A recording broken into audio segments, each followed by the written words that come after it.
Prompt engineering. We won't stay too long on this one. What you need to know about this one is a few things. You've got system prompts.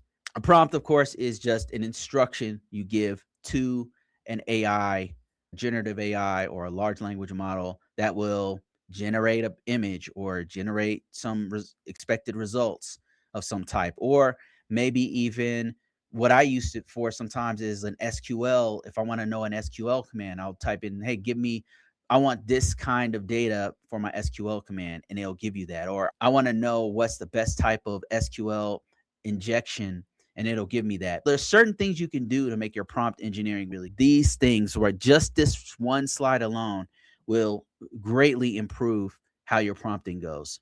You've got these three different types of prompts that it talks about here.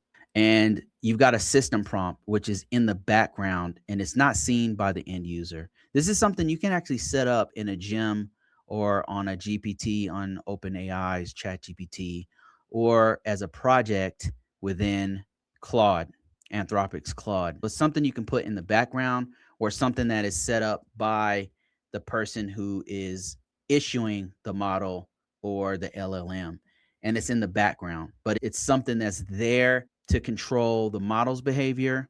And this is what in Rails, when they talk about safeguards and stuff, it's so that you can make it so that the AI can't say explicit things, or it can't say overtly sexual things, or it can't, you're controlling it in such a way that make it more professional in a professional environment.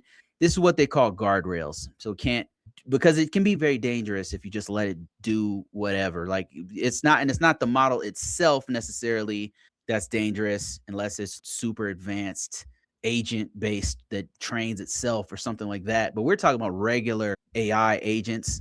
They can be dangerous because in the hands of the wrong people, people will try to use it to make poison or something like that, right? So you want to have behavior rules, constraints that are built into it, that are not, these are prompts that are in the background.